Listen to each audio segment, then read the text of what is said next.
Hello, welcome back to the Fashion Nap. Today I am here with a guest that I'm so excited to talk to, who is Judith, aka Style Crone. Hello. So happy to be here. Thank you for having me. Anytime. So you are like one of the sort of original fashion bloggers. You have Style Crone since, was it 2010? Yes, I started in July of 2010. Wow, so that's like 14 years of outfits, 14 years of blogging. So let's start with today. Talk me through your look, which we've just realized we've kind of got the same look today. Right.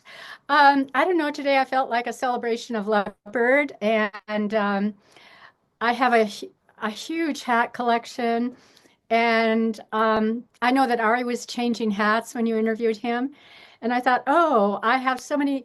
I mean, just a small example of my leopard hat collection. So I thought maybe I could change throughout. The leopard hat that I'm wearing, I have had, I don't know, for so many years, way before I was blogging. And this leopard jacket I found at a vintage store not too long ago, actually. And then I have some gold jewelry on that is estate sale fair. Mhm. So everything I wear is almost everything I wear is secondhand. Well, I love the look and I can't wait to see the rest of the hat collection.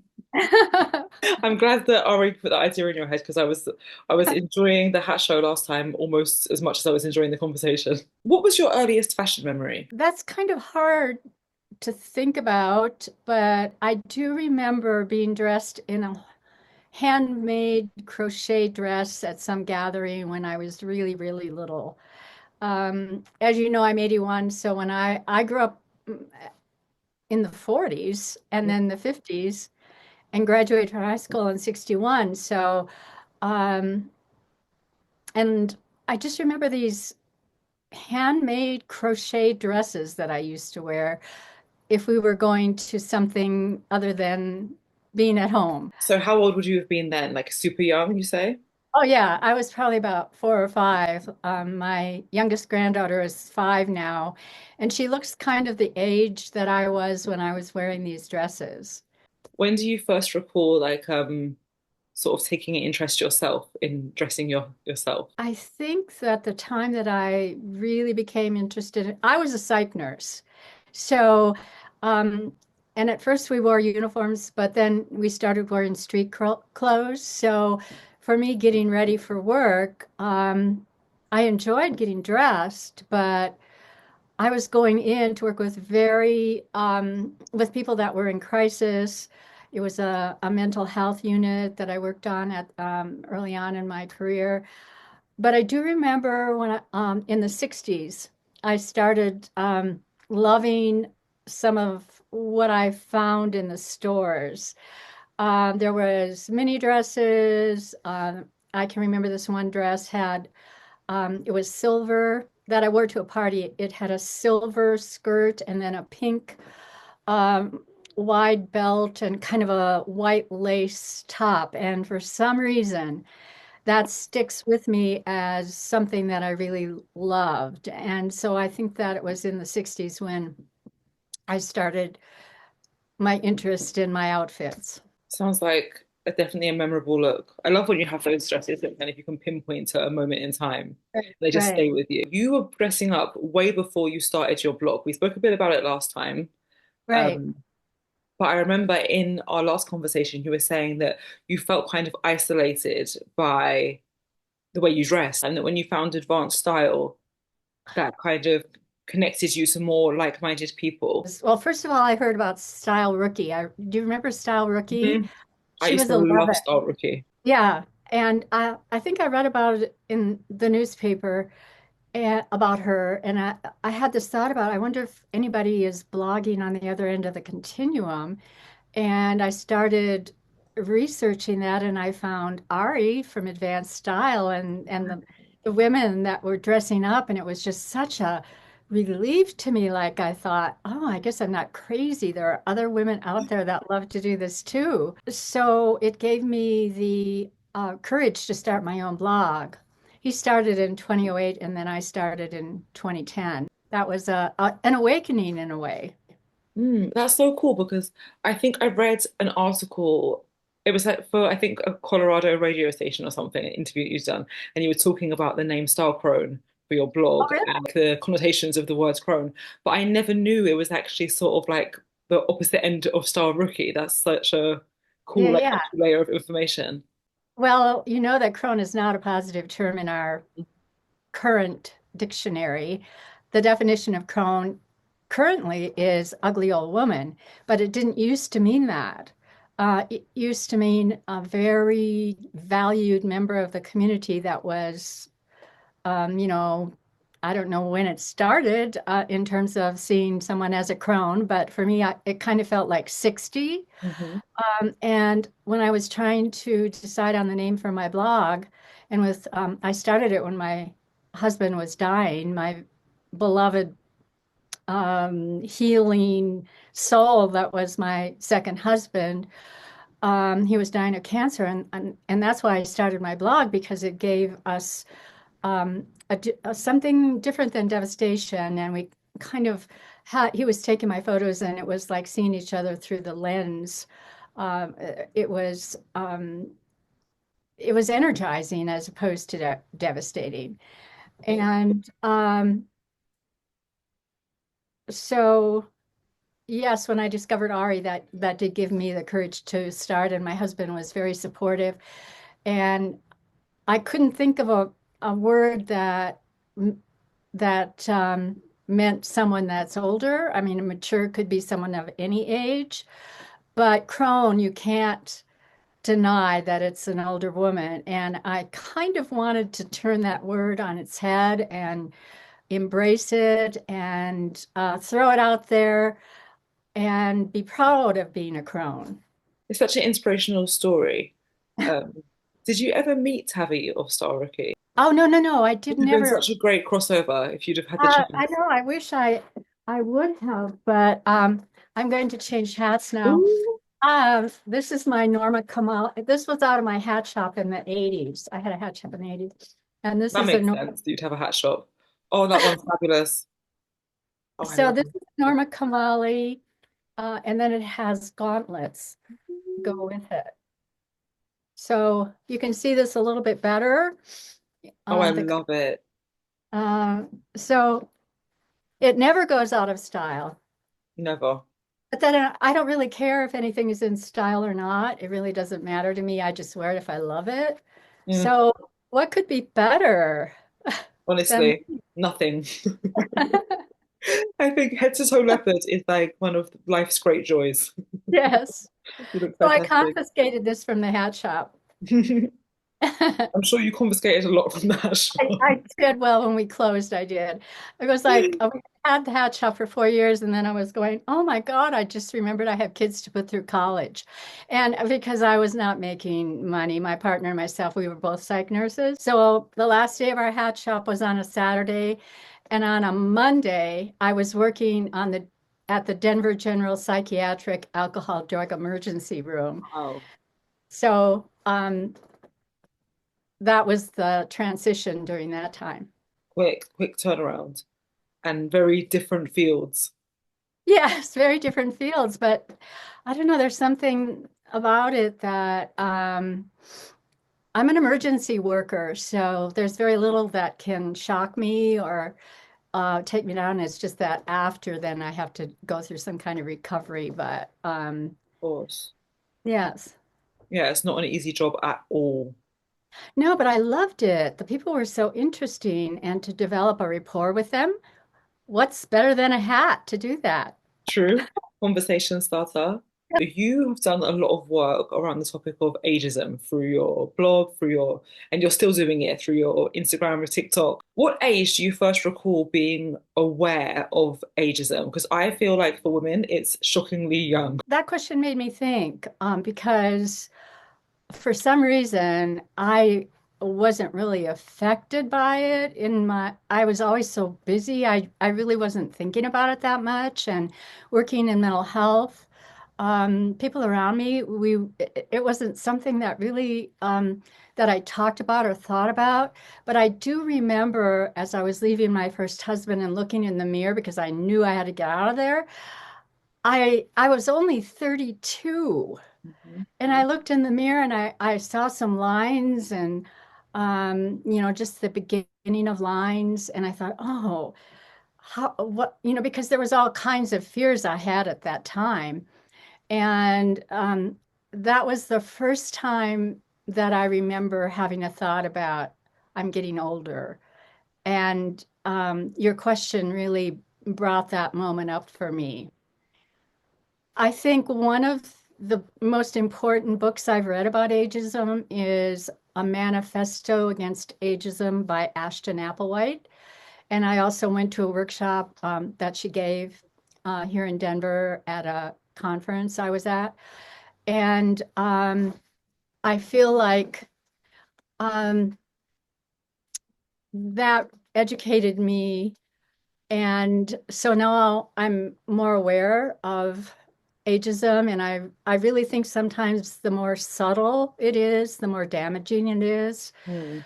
That all the isms, I think, that could possibly be true for, because then it's like, well, is this really ageism or am I making it up or, how to confront it? Right. It's interesting that you say that because I'm 32 now. Oh, So it's like we're having a few cosmic moments today.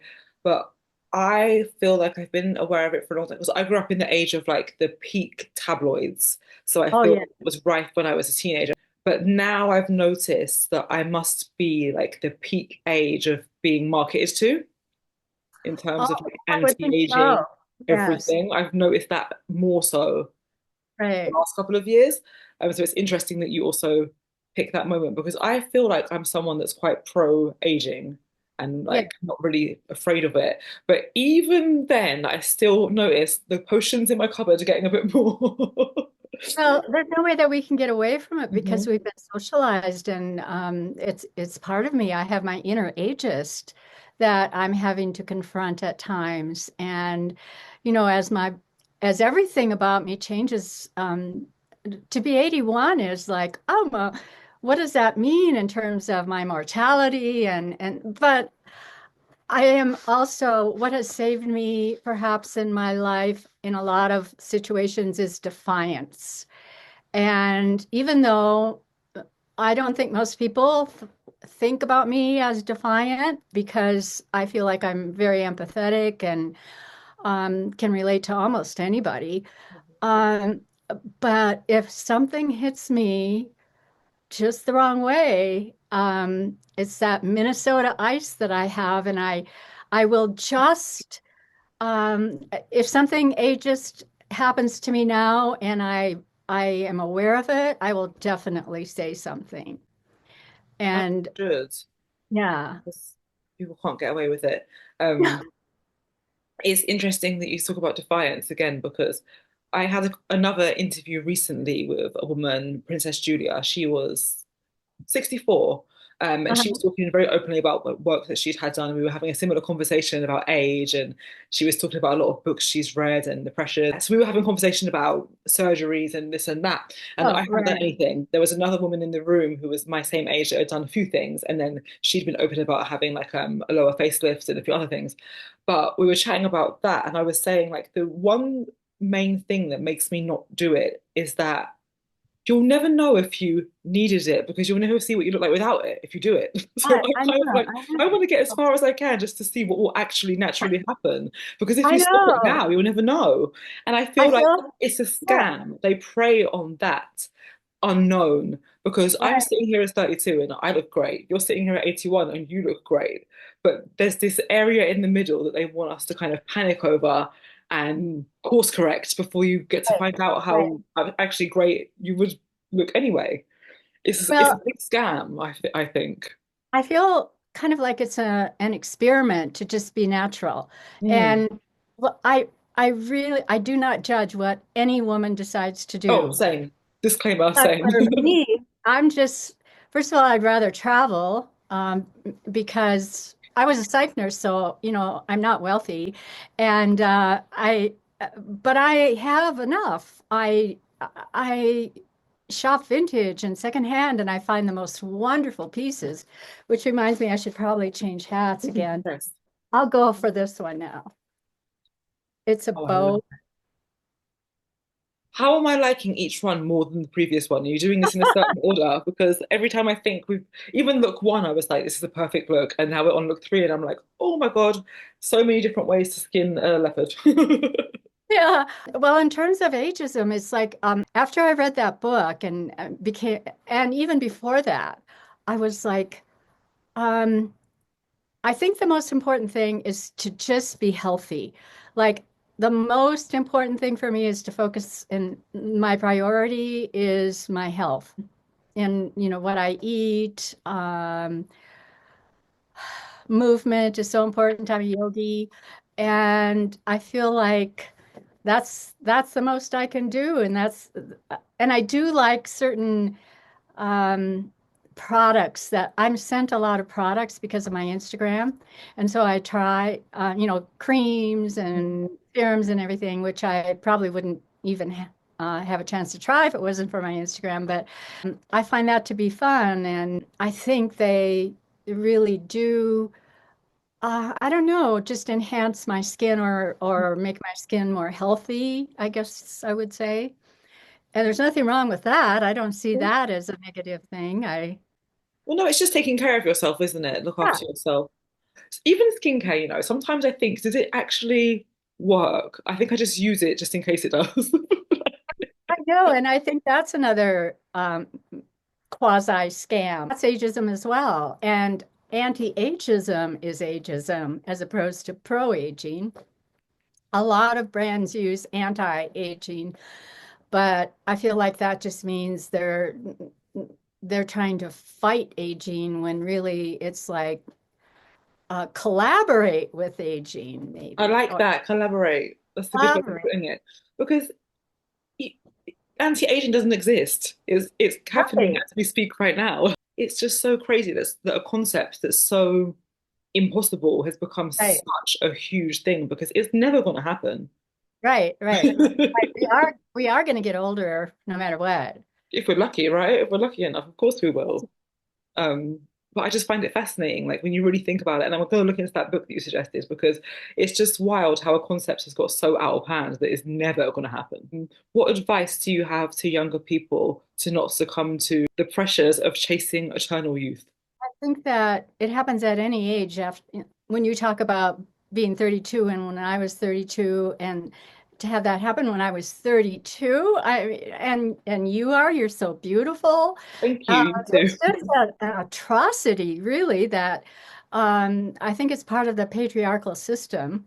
And I would say to younger people that to trust that it's not going to be it isn't anything to be afraid of. And I think that Ari's movement, I learned that the most from Ari's movement, that we can wear whatever we want, we can wear whatever makeup we want or no makeup. Um, it's just important to have fun. And I know there are so many pressures that are in the world right now that, and I think we should be aware of them. But I also feel that the most defiant thing to do is to dress up and have fun. And I'm not always having fun. There's all kinds of things that happen in my personal life and in the world.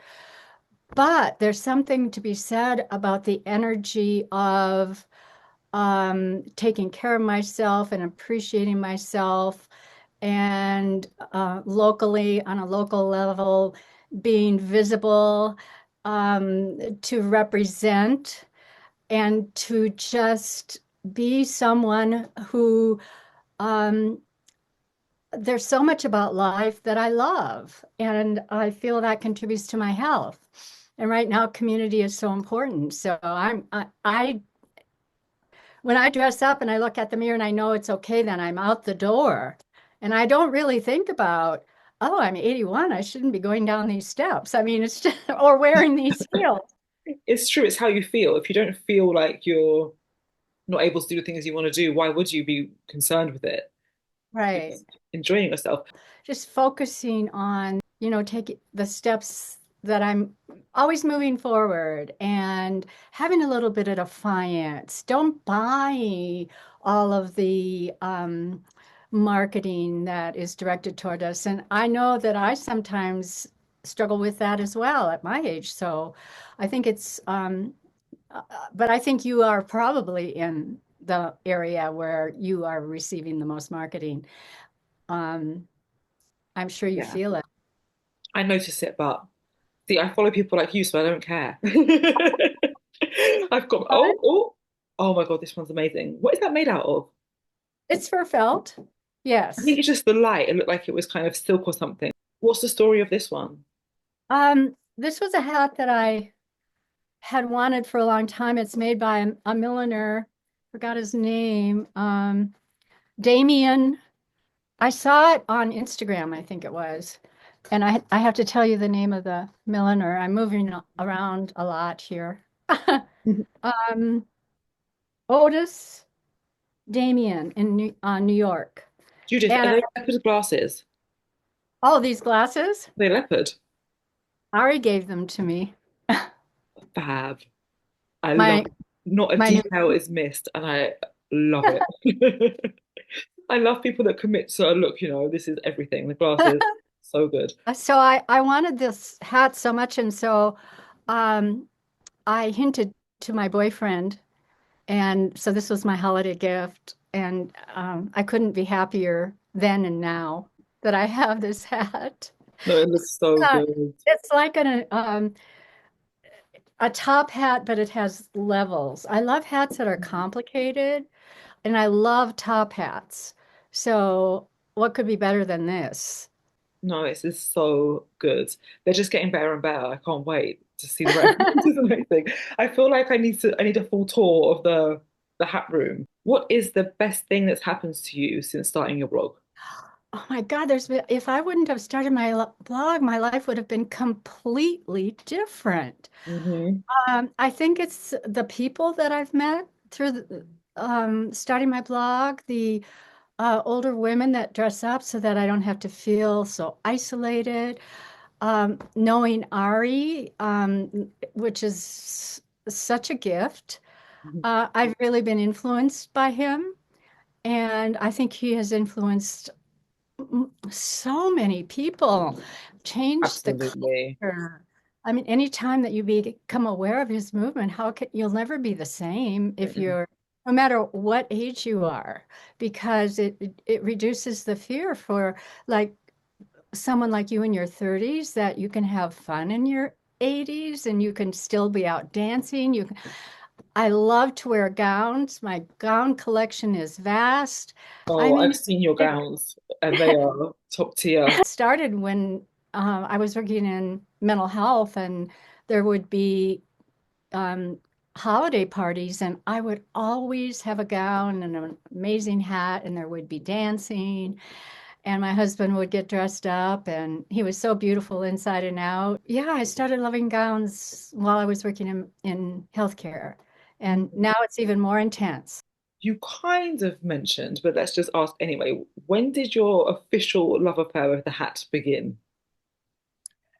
My Remember? official love affair with hats began in the 70s. Hmm. And when I started going to estate sales, because I would find vintage hats and then I would wear them to work. So I would wear jeans and a top and a vintage hat or a skirt, or it didn't matter, but I could wear a vintage hat with anything. And oh, the patients just really, really loved it. I started loving hats and it just escalated. It escalated so far that my friend, who is also a psych nurse, we decided to open a hat shop. Now, I think if you would look at that objectively, that was probably not very responsible for someone who had children and was working. But my husband thought I should do everything I wanted to do and was very supportive. So That's when I really got to know hats because we would go to New York and buy, and oh, it was such an adventure. We would go to the showrooms of the milliners, so I got to know the milliners, and then the little shop that we had. It was part of what we did was teach people to wear hats because in the 70s, 60s and 70s, hat wearing decreased, partially due, I think, to President Kennedy's hair. And the same with, they had such, hair became a focus as opposed to hats because Right. before that, hats were a focus. But um, yeah, that's when it really escalated. And it's never stopped since that point. I will hyperventilate if I go into a shop or I'm at an estate sale and I find a great hat. I'll have to put on another hat. Maybe we could go, this is a vintage hat. Mm. We have to do a brim. Oh yeah, this is gorgeous. Do you remember the first one? Yeah, I do remember the The- first hat. I still have it. It's in the basement. I have about 50 hats for sale in the basement and some other vintage. I'm downsizing. But as my daughter says, downsizing? How many hats did you buy on that trip? It's like, I hate people that watch what you buy. My boyfriend's always like running one out about the wardrobe. I'm like, do I ever comment on your wardrobe? No, I don't. Leave me alone. I can't have rules. It I just drives me can't have insane. rules. I don't want to become one of those people that hides packages from their significant other, you know. That will never Uh, be me. Um, so I have to just argue my case every time. I'm like, you don't understand, it's different. They're not all the same. What's your getting ready process like? How do you start your outfit and build a look? well, I start out with something that has interested me Mhm. over the few days before I'm going to wear it, or maybe even that very moment that I'm going to put my outfit together. Something catches my eye, and that's why it's important not to be too contained. I mean, my first floor is contained, but I consider my entire upstairs my studio. So there's pieces hanging in the doorwell or door frame, and I have a hat room so I can see all the hats. And so there's something in my inventory that sparked an interest, and then it just is organic from there. It's like kind of like a meditation. Like I felt like when I was getting dressed to work in the ER, because I mostly did emergency mental health, Mhm. it was like a medication, I said. It was like it was like a medication Mhm. or a meditation to calm me because I would be working with, especially when I worked at Denver General, it was like the people that were the most in crisis in the entire city of Denver at Wow. that moment were in my gaze. Mm. And so it calmed me. And I feel like that is better than taking medication. Listen, whatever works, is what I say. Yeah. You mentioned yesterday that you were with your grandchildren. Very nice. Oh, yes. 90% of the people that I interview, when I ask them what's their earliest memory of fashion, they say, oh, it was my grandma. But I wanted to ask you, because you are the fabulous stylish grandmother, do you see your influence trickling down already? I take care of them at least once a week. And my grandson is 8 and my granddaughter is 5.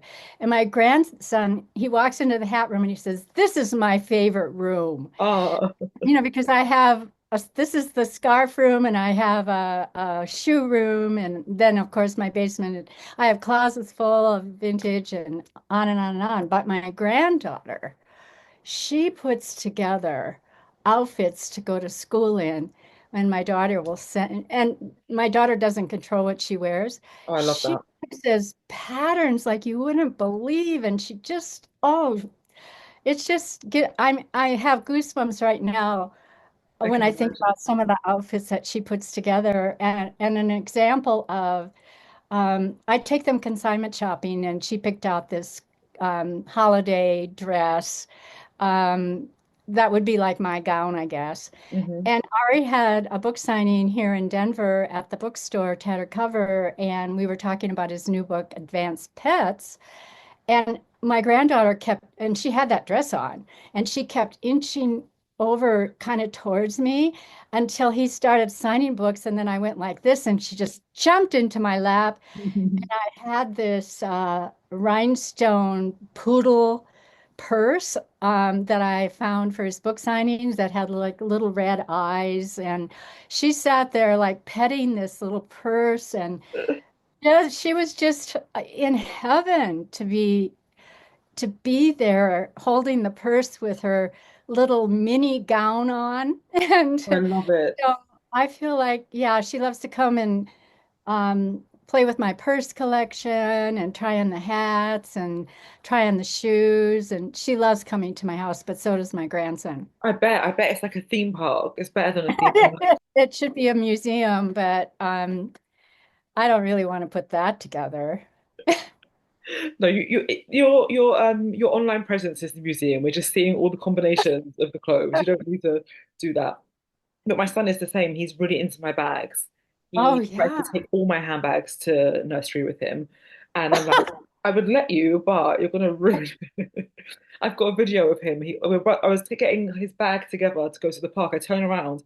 He's holding this like it's like a small patent leather like double flat bag with like a hard like tortoiseshell handle, and he's just holding it. And he's going, I need it. I said, what do you mean you need it? He's like, I need mummy's bag. I said, for what? He was like, I'm going to the park. I was like, okay. He's really into the handbags. He does try to put my shoes on, but he always goes for the highest ones and he calls them his jumping shoes, and that sounds dangerous. So I'm like, get out the jumping shoe. My granddaughter loves the high ones And too. he tries to style me like he went through a phase where I would be when he was maybe like one and a half, I'd be getting dressed and he would pull things from my wardrobe and say this. And it was always like the craziest dress. It's funny when you can see that in children, that you kind of see the Yeah. kid. I always try not to force it because I don't want to force fashion onto him, but I think he has it. No, So if no, it's there, it's there. What sounds can you like do? it, and you have the environment for it. So, Absolutely. it makes a difference that, I think so. But I wanted yeah, to ask you that question because a lot of the people that I talk to, they almost realize it retroactively. Like it's more when they're older, they realize, oh, actually, I was seeing this stylish woman around me all the time. But maybe when they were children, they weren't really like paying so much attention. But it's yeah. nice to hear that your grandchildren are sort of in it and actively participating in fashion with you. I Oh, think that's such a beautiful gift to share. Like oh, it will stay with people forever. my granddaughter poses like she's 32. I mean, because she watches my videos. I don't push it on her or say, but she likes to watch them, and so she really does have posing down. And and that's so good that she's seeing something like your videos that are so positive because they are like sponges. And I noticed actually, you have a baby and you look completely different afterwards. And I was sort of looking in the mirror, like, how we do. And I Right. noticed the next day my son started looking at his behind in the mirror. I thought, no, I need to stop analyzing myself in front of him. That's terrible. But Yeah. it's good that your granddaughter is seeing all your fabulous videos of you just like living in your looks. And that's what she's emulating. It's something celebratory. Yes, it's important to be free, who we are, and to love ourselves just exactly how we are, no matter what Hmm. about it. Completely agree. This has been such a wonderful conversation. Thank you so much for sitting down with me and sharing all your stories. Oh, thank you so much for having me. I just enjoyed every second of it. Do you have any parting words before we end? Just go out there and have fun because nobody else is going to do it for you, and take good care of yourself, ourselves. Well, I can't argue with that. Thank you so much, Feel Judith. free to be an activist as well. Be an activist around ageism, about anything, the climate, um, that kind of energy, sustainability. I Mhm. guess that's my parting word, sustainability in fashion. Well, you're in the right place because I'm right there with you. Thank you so much, Judith. I hope you enjoy the rest of your day. Thank you.